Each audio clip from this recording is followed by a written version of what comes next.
Hi, this is a SOFTRAX audio blog for the week of October 29th, 2018. My name is Graham Hulme, and I'm the Vice President of Product Management at SOFTRAX. One topic that continues to come up with our clients, prospects, partners, and accounting and finance professionals related to 606 is its standalone selling price requirement. And so today's audio blog is going to focus on the concept of standalone selling prices in ASC 606, and it's going to talk through the key points such as, what is the definition of a standalone selling price? What is it used for? What methods can be used to determine the standalone selling price? And then finally, what options exist if a company can't identify an observable standalone selling price for certain products or services it offers? So let's start out with a definition of what a standalone selling price, or SSP, as I'll call it throughout this talk. What is it? The definition of a standalone selling price is that it's the price at which an entity would sell a promised good or service separately to a customer. And so, extending that, what do you use a standalone selling price for? Well, it's used to satisfy the fourth step of 606, which is allocate the transaction price to performance obligations. And so the objective is to allocate the transaction price to each performance obligation in an amount that depicts the amount of consideration to which the entity expects to be entitled for transferring the promised goods or services to the customer. And so the standalone selling price is the vehicle, or the tool rather, that needs to be used by the allocation process to meet step number 4 in ASC 606. Consequently, a standalone selling price must be assigned to each performance obligation in a contract at the outset of such a contract or agreement. What, in my mind, solidifies this point is a quote from KPMG's Revenue Recognition Guide. And I quote, There are no circumstances in which revenue recognition is postponed because the determination of a standalone selling price is difficult or highly subjective." End quote. So, in other words, it's a requirement, and companies have to make it happen. They have to assign a standalone selling price to each performance obligation in their contracts. And so, what methods can be used to determine a standalone selling price? Well, the best approach or the best evidence of this is an observable price from standalone sales of the performance obligation to similarly situated customers. A contractually stated price or list price could be the standalone selling price, but this is not presumed to be the case and would need to be supported by other evidence, according to the guidance.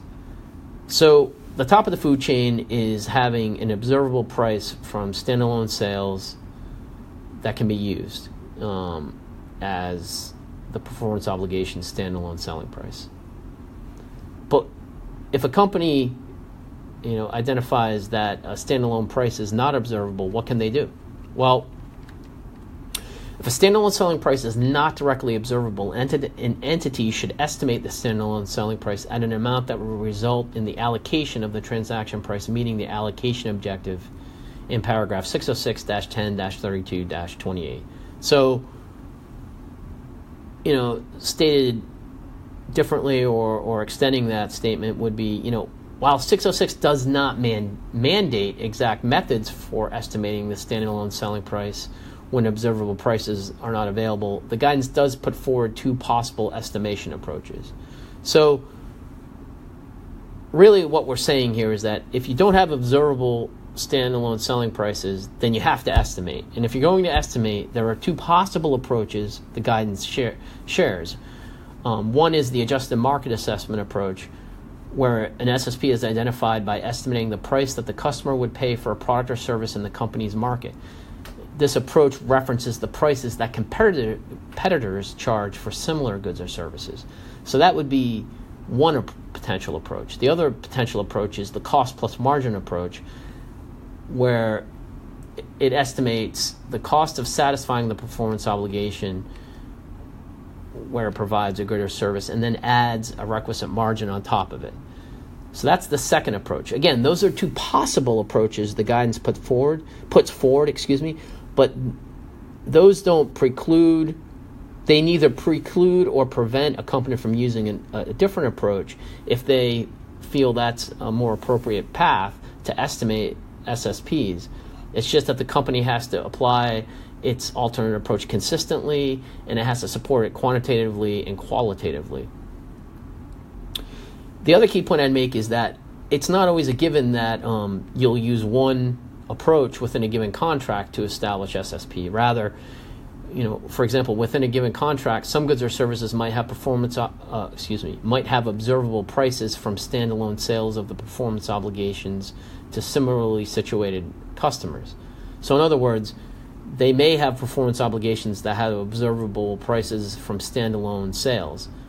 Great, those are defined. Those SSPs are defined that way. But in other performance obligations in that same contract may need to be estimated because they don't have observable standalone selling prices, and they can estimate it using the two methods or approaches that were just discussed, or an alternate approach, as we just broached. As long as that alternate approach is properly justified quantitatively and qualitatively. The key is that whatever approach they use to estimate, that those approaches are all aimed to meet the objective of the guidance, and the objective is to allocate the transaction price to each performance obligation in an amount that depicts the amount of consideration to which the entity expects to be entitled for transferring the promised goods or services to the customer. So, in summary, to address the requirements of step number 4 of 606, which is allocate the transaction price to performance obligations, it's necessary to assign an SSP to each performance obligation in a contract with a customer. It's a requirement. The standalone selling price is the price at which an entity would sell a promised good or service separately to a customer. We discussed that the best evidence of an SSP is an observable price from the standalone sale of a performance obligation to similarly situated customers, and that if no observable price exists based on standalone sales, that they need to estimate the SSP for such performance obligations. And they can estimate it using, the adjusted market assessment approach, cost plus margin, or an alternate approach. I think as one of my final points, I'd say that there is another approach that companies can take. It's effectively the last stop on the train with respect to estimating SSPs for performance obligations and contracts, and that's called the residual approach. And so we will touch on or go into the residual approach in next week's audio blog in terms of defining it, talking about what the SEC has said to companies about it, and putting forward some approaches companies can take to really justify why they chose the residual approach. To conclude today's discussion, I think one of the key points I'd make is that the standalone selling price and allocation requirements of 606 introduce a high level of complexity across the board for companies. The ultimate goal for companies should be to move to a state of automation to handle 606 and other complex accounting requirements. The standalone selling price and allocation requirements of 606 are prime examples where automation has a high return on investment. And so our experience has shown that it's not a one-step solution to get to an automated state for companies. It's a process. It's a process that it needs to be done in phases, and it needs to be planned. And in order for companies to get out of what are likely manual, high level of effort, people-driven states to automated states, they have to really work and come up with a plan, because at the end of that plan, they'll have automated applications and systems that will ensure the accuracy of results. That will have appropriate controls that will reduce compliance risks, and also it will maximize the return on investment for their accounting and finance teams. So when your company's time comes, SOFTRAX provides products and services to help you plan and execute this progression to automation. So that's it for today. I'd encourage you to go to SOFTRAX.com or RevenueRecognition.com for more information. We have blogs, recorded webinars, and webinars that you can sign up for that are upcoming. Thank you for taking time to listen. Talk to you next time.